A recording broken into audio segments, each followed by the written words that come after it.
ध्यान दीजिए, हमें अवतल लेंस के लिए यू बी एफ में संबंध ज्ञात करना है। यू बी एफ में संबंध, जिसको हम फोकस दूरी भी कहते हैं, लेंस की फोकस दूरी का सूत्र भी कहते हैं। तो आइए देखते हैं, ये कैसा लेंस है?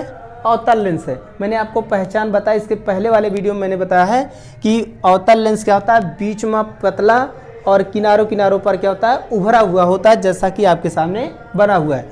और प्रकाशीय केंद्र ठीक लेंस के मध्य में होता है, अर्थात बीच में होता है। तो सबसे पहले ध्यान दीजिए, मूल बिंदु अर्थात प्रकाशीय केंद्र से ये क्या रखी है, वस्तु, जिसको हम ए बी कह सकते हैं। वस्तु क्या है? वस्तु ए बी है।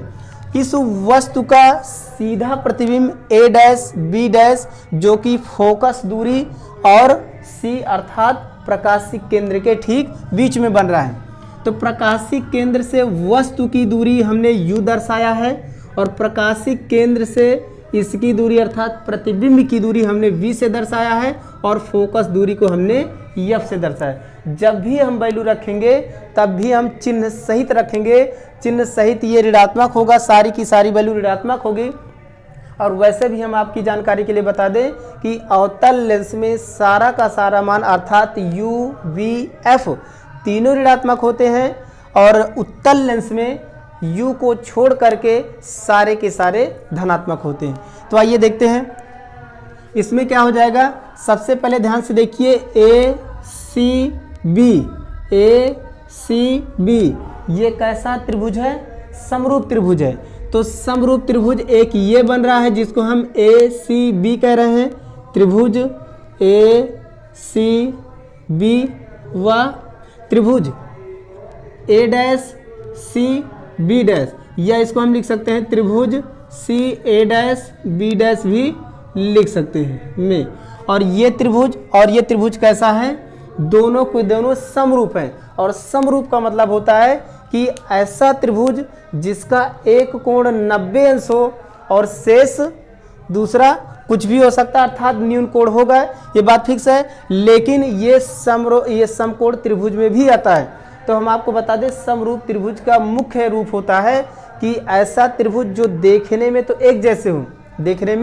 एक जैसे हो, लेकिन एक का साइज छोटा हो और एक का साइज बड़ा हो। मतलब उनकी भुजाएं एक बड़ी होंगी और एक छोटी होंगी, लेकिन दोनों त्रिभुजों में जो कोण होंगे वो आपस में बराबर होंगे। ध्यान से देखिए, इसमें जरूरी नहीं है कि एक कोण 90 अंश ही हो, चाहे जैसा हो, कुल मिलाकर के एक की भुजा छोटी होगी और एक की भुजा बड़ी होगी। एग्जाम्पल में हम ले लेते हैं, मान लेते हैं कि ये क्या है, एक त्रिभुज ये है, ठीक इसी तरीके से एक त्रिभुज ये है। इसमें क्या हो जाएगा, जो कोण ये होगा वही कोण ये भी होगा, जो कोण ये होगा वही कोण ये भी होगा, जो कोण ये होगा वही कोण ये होगा। बस फर्क कितना होगा समरूप में कि एक का साइज छोटा होगा और एक का साइज बड़ा होगा। तो समरूप त्रिभुज के नियम से हम लगाएंगे इसको, इस निगमन को हम क्या करेंगे, समरूप त्रिभुज के नियम से ए सी बी व सी ए डैश बी डैश में। तो हम क्या करेंगे, वस्तु की लंबाई अपान प्रतिबिंब की लंबाई बराबर वस्तु की दूरी प्रकाशीय केंद्र से बटे प्रतिबिंब की दूरी प्रकाशीय केंद्र से। तो ये हो जाएगा A B upon A dash B dash. ठीक इसी तरीके से यहाँ से A C upon A dash C dash, A dash C dash समीकरण एक मान लेते हैं। ठीक इसी तरीके से हो जाएगा दूसरा त्रिभुज, त्रिभुज F C F two C D में, त्रिभुज एफ टू सी डी व F two A dash B dash में। तो इसमें भी क्या हो जाएगा, ये वाला बड़ा त्रिभुज और उसके बाद ये छोटा वाला त्रिभुज, मतलब ये वाला बन रहा है और दूसरा ये वाला बन रहा है।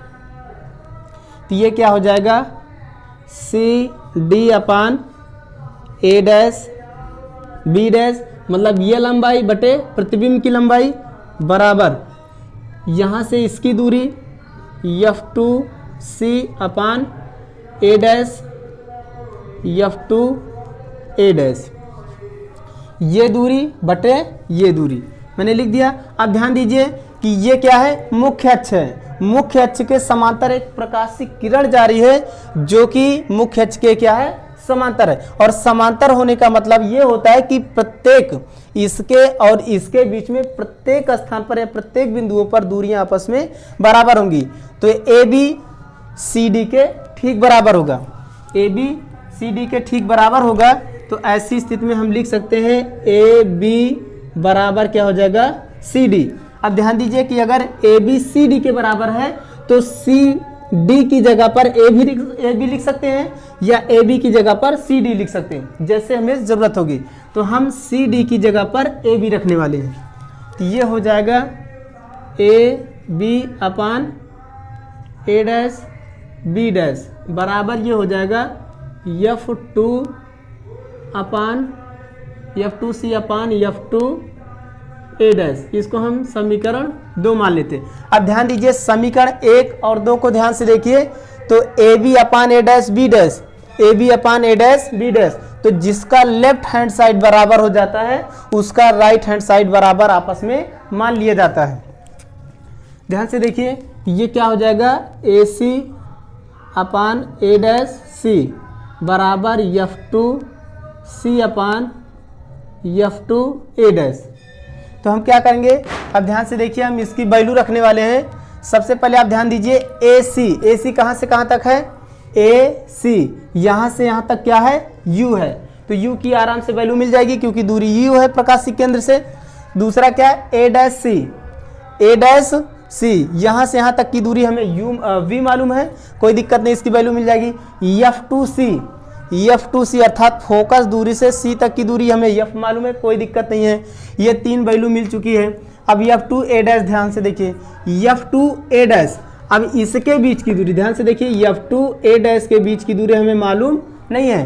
तो इतनी दूरी प्राप्त करने के लिए हम क्या करेंगे, इस दूरी से क्या करेंगे, घटा देंगे। मतलब कि एफ में से वी को घटा देंगे तो हमें ये दूरी प्राप्त हो जाएगी। ध्यान से देखिए क्योंकि यहाँ से यहाँ तक की दूरी एफ और यहाँ से यहाँ तक की दूरी v, तो इसमें से इसको घटा देंगे तो ये दूरी हमें क्या होगी, प्राप्त हो जाएगी। तो ध्यान से देखिए इसको हम लिख सकते हैं ए सी अपान ए डैश सी बराबर एफ टू सी अपान, और इसकी जगह पर हम लिखने वाले हैं एफ टू सी माइनस ए डैश सी, एफ टू सी माइनस ए डैश सी। अब ध्यान दीजिए ए सी की वैल्यू क्या है, u है, माइनस यू हो जाएगा अपान ए डैश सी की वैल्यू क्या है, v है, माइनस b हो जाएगा क्योंकि हम चिन्ह सहित रखेगी। मूल बिंदु के सारा का सारा मान बाईं तरफ है, तो ये हो जाएगा मूल बिंदु से अगर हम यहाँ इधर बाईं तरफ सारी दूरियां तो माइनस में होंगी, दाहिनी तरफ होगी तो सारा का सारा मान पॉजिटिव होगा। एफ टू सी कितना है, एफ टू सी, इसकी दूरी हमें एफ दिया, माइनस एफ हो जाएगा। एफ टू सी की वैल्यू ये हो जाएगी माइनस एफ माइनस ए डैश सी की वैल्यू क्या है, v है, तो ये प्लस b हो जाएगा क्योंकि माइनस पहले से और माइनस चिन्ह इसका तिर्यक गुणा करेंगे, इसका इससे गुणा होगा तो ये हो जाएगा माइनस माइनस प्लस, तो u एफ हो जाएगा, इसका इससे गुणा होगा तो माइनस u v हो जाएगा, इसका इससे गुणा होगा तो माइनस माइनस प्लस ये हो जाएगा एफ वी एफ। अब ध्यान दीजिए दोनों पक्षों में यू बी एफ से भाग करने पर दोनों पक्षों में यू बी एफ से भाग करने पर, तो ये क्या हो जाएगा, U F upon U B F minus U B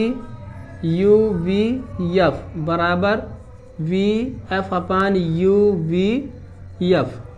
तो इससे ये कैंसिल आउट हो जाएगा u से f से, और u v से ये पूरा कैंसिल आउट हो जाएगा, v से b कैंसिल आउट, f से f कैंसिल आउट। तो हमें प्राप्त हो जाएगा यहाँ पर v बचा है 1 अपान,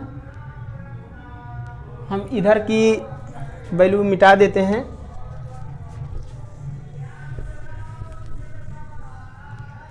ये हो जाएगा कितना बचा है 1 अपान v। तो ये हो जाएगा 1/v माइनस इधर f बचा 1/f बराबर इधर u बचा है, ये हो जाएगा u। अब ध्यान दीजिए इस वैल्यू को हम उधर ले जाएंगे और ये वैल्यू इधर लेकर के आएंगे, तो ये हो जाएगा 1/v, इसको इधर लाएंगे तो निगेटिव हो जाएगा 1/u बराबर ये उधर जाएगा तो 1/f। तो ये आ जाएगा हमारा UVF में संबंध, UVF में संबंध हो जाएगा, जो कि अवतल लेंस के लिए। आप ध्यान दीजिएगा कि 1/v प्लस 1/u बराबर f होता है दर्पण के लिए। तो दर्पण में क्या होता है, पॉजिटिव होता है यही फार्मूला, और लेंस में यही वैल्यू क्या होती है, निगेटिव होती है। तो यही कहलाएगा UVF में संबंध अवतल लेंस के लिए, और इसी को हम दूसरी भाषा में कह सकते हैं कि अवतल लेंस की फोकस दूरी का सूत्र। अब इस पर हम आंकिक प्रश्न देखने वाले हैं। अगले वीडियो में आपको इसका आंकिक प्रश्न मिलेगा जो कि आप अच्छे से समझ सकते हैं।